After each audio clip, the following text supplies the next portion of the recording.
اعوذ باللہ من الشیطان الرجیم۔ پناہ مانگتا ہوں میں اللہ کی شیطان مردود سے۔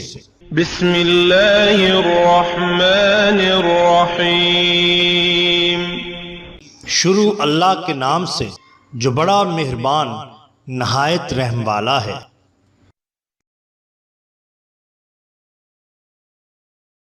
اپنی آج کی ویڈیو میں حضرت علی کرم اللہ وجہ الکریم کا علم غیب بتائیں گے کہ جب انہوں نے ایک شادی شدہ عورت کو یہ کہا کہ تیرا خاوند ہی تیرا بیٹا ہے۔ ناظرین کرام، مولانا عبد الرحمن جامی رحمۃ اللہ علیہ اپنی کتاب شواہد النبوہ میں لکھتے ہیں کہ حضرت علی المرتضیٰ کرم اللہ وجہ الکریم نے خلافت کے زمانہ میں کوفہ میں قیام کے دوران ایک شخص کو بلایا اور اس سے فرمایا کہ وہ فلاں مقام میں جائے اور وہاں جا کر ایک مرد اور عورت آپس میں جھگڑا کر رہے ہیں، انہیں لے کر میرے پاس آئے۔ جب وہ دونوں مرد اور عورت آپ کرم اللہ وجہ الکریم کی خدمت میں حاضر ہوئے تو آپ کرم اللہ وجہ الکریم نے دریافت فرمایا، تم دونوں کیوں جھگڑ رہے ہو؟ مرد نے کہا، امیر المومنین، میرا اس عورت سے نکاح کل ہوا، رات کو جب میں اس کے نزدیک جانے لگا تو مجھے اس سے نفرت ہو گئی، جس پر ہمارا جھگڑا شروع ہو گیا۔ حضرت علی المرتضیٰ کرم اللہ وجہ الکریم نے حاضرین محفل کو جانے کا حکم دے دیا۔ جب تمام حاضرین محفل چلے گئے تو آپ کرم اللہ وجہ الکریم نے اس عورت سے پوچھا، تم اس مرد کو جانتی ہو؟ اس عورت نے کہا، میں کل سے پہلے اسے نہیں جانتی۔ آپ کرم اللہ وجہ الکریم نے فرمایا کہ تم اب اسے جان لو گی، لیکن تمہیں وعدہ کرنا ہوگا کہ تم جھوٹ نہیں بولو گی۔ اس عورت نے آپ کرم اللہ وجہ الکریم سے وعدہ کر لیا۔ حضرت علی المرتضیٰ کرم اللہ وجہ الکریم نے فرمایا، تم فلاں شخص کی بیٹی ہو اور تمہارا نام یہ ہے۔ عورت نے اس بات کا اقرار کیا۔ آپ کرم اللہ وجہ الکریم نے فرمایا، تم جوانی میں بہت خوبصورت تھی اور تمہارا چچا زاد بھائی تم پر جان چھڑکتا تھا اور تم بھی اس سے محبت کرتی تھی۔ اس عورت نے اس بات کا بھی اقرار کر لیا۔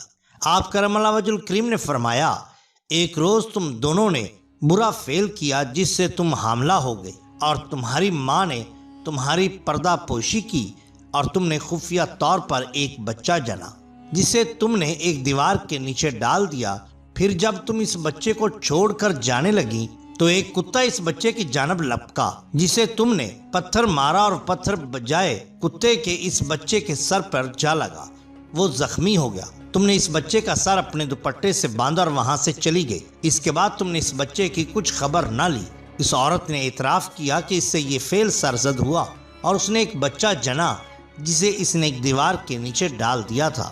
حضرت علی کرم اللہ وجہ الکریم نے فرمایا، اس بچے کو فلاں قبیلے والے اٹھا کر لے گئے اور اس کی پرورش کی۔ وہ بچہ جوان ہونے کے بعد دوبارہ واپس اسی شہر آ گیا اور اب تمہارے سامنے کھڑا ہے۔ آپ کرم اللہ وجہ الکریم نے اس شخص کو حکم دیا کہ وہ اپنا سر کھولے۔ اس شخص نے جب اپنا سر کھولا تو اس کے ماتھے پر زخم کا نشان موجود تھا۔ آپ کرم اللہ وجہ الکریم نے فرمایا، یہ تمہارا خاوند نہیں بیٹا ہے اور اللہ عز و جل نے تم دونوں کو حرام کاری سے بچا لیا۔ اسی طرح روایت میں آتا ہے کہ حضرت علی المرتضیٰ کرم اللہ وجہ الکریم کا ایک حبشی غلام تھا جو نہایت محب اور وفادار تھا۔ ایک مرتبہ اس نے چوری کر لی۔ لوگوں نے اس کو پکڑ کر آپ کرم اللہ وجہ الکریم کی خدمت میں پیش کیا، جہاں اس نے اپنے جرم کا اقرار کر لیا۔ آپ کرم اللہ وجہ الکریم نے اس کا ہاتھ کاٹ دیا۔ جب وہ اپنے گھر روانہ ہوا تو راستے میں اس کی ملاقات ابن القوا سے ہوئی۔ اس نے جب پوچھا کہ تمہارا ہاتھ کیسے کٹا؟ اس نے بتایا، میں نے چوری کی تھی۔ ابن القوا نے پوچھا کہ تمہارا ہاتھ کس نے کاٹا؟ اس نے کہا، میرا ہاتھ امیر المومنین داماد رسول صلی اللہ علیہ وسلم کے حکم سے کاٹا گیا۔ ابن القوا نے کہا، انہوں نے تمہارا ہاتھ کاٹا لیکن تم ان کا تذکرہ خیر سے کرتے ہو۔ اس غلام نے کہا، انہوں نے میرا ہاتھ حق کے ساتھ کاٹا اور مجھے جہنم کے عذاب سے بچا لیا۔ ابن القوا نے حضرت علی المرتضیٰ کرم اللہ وجہ الکریم کی خدمت میں حاضر ہو کر تمام ماجرا بیان کیا۔ آپ مشکل کشا نے اپنے اس غلام کو طلب فرمایا اور اس کا کٹا ہوا ہاتھ اس کی کلائی پر رکھ کر رومال سے باندھ دیا اور دعا فرمائی۔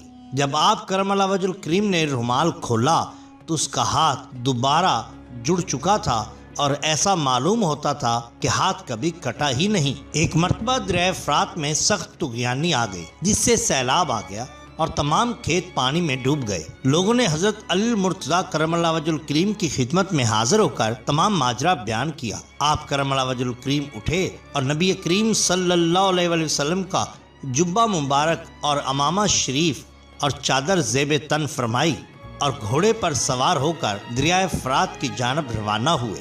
آپ کرم اللہ وجہ الکریم کے ہمراہ حسنین کریمین رضی اللہ تعالی عنہم اور دیگر لوگ بھی تھے۔ آپ کرم اللہ وجہ الکریم نے دریائے فرات پر پہنچ کر اپنے عصا سے دریائے فرات کی جانب اشارہ کیا، جس سے دریا کا پانی کم ہونا شروع ہو گیا، یہاں تک کہ لوگوں نے شور مچایا، امیر المومنین بس کیجئے، اتنا کافی ہے۔ آپ کرم اللہ وجہ الکریم نے اپنے عصا کو پیچھے کیا اور دریا کا پانی اسی سطح پر بہنے لگا۔ محترم ناظرین، یہ شان ہوتی ہے اولیاء اللہ کی۔ اگر آپ کو ہماری یہ ویڈیو پسند آئی ہو تو لائک کیجئے، سبسکرائب کیجئے ہمارے چینل دا باٹم لائن کو، تاکہ ہم آپ کے لیے اور بھی بہترین ویڈیوز لا سکیں۔ اپنے دوستوں کا، گرد و نواح کے لوگوں کا بہت خیال رکھیے۔ اللہ اور اللہ کے رسول صلی اللہ علیہ وآلہ وسلم سے بے حد محبت کیجئے۔ آپ کا بہت شکریہ۔ اللہ حافظ۔